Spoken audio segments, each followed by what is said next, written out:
अस्सलाम वालेकुम भाईजान, मैं हाँ तुहाडा अपना सज्जन बेली यासीन साजन। तुसां वेख रहे हो यासीन साजन HD चैनल। ऐसी अज खड़े हैं मकई ते मकई तुहानूं दिखाने हैं कि किवें छलिंदी है। इस गर्मी दे विच किहड़ी औखी है छलिनी।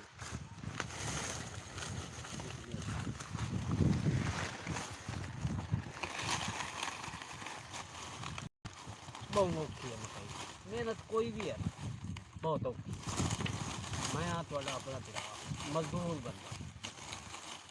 किसी ने आख्या तेन कुरान का नाम मेरी वीडियो लाइक करी सबसक्राइब करी, किसी मदीने वाले का नाम घटिया चा आप किसी का नाम नहीं गाना।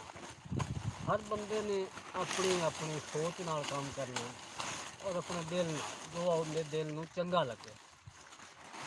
तुहानूं अगर चंगी लगे वीडियो तो लाइक सबसक्राइब कर दिया। मैं तो तुहाडे सामने मजदूर हाँ तो अर्ज कर और मैं कुछ नहीं कर सकता।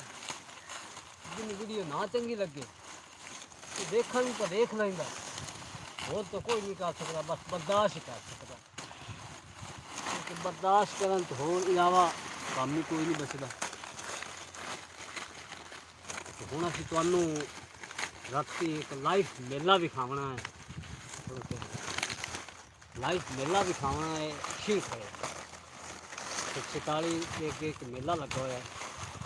अज असीं तुहानूं लाइव लै चलना है, लाइव दिखावांगे राती 12 बजे मेला किस तरह है, 30 रुपये ने मेले की, और कितना सोहना खूबसूरत मेला होया है, की उत्थे फंक्शन है वो असीं तुहानूं दिखावांगे राती।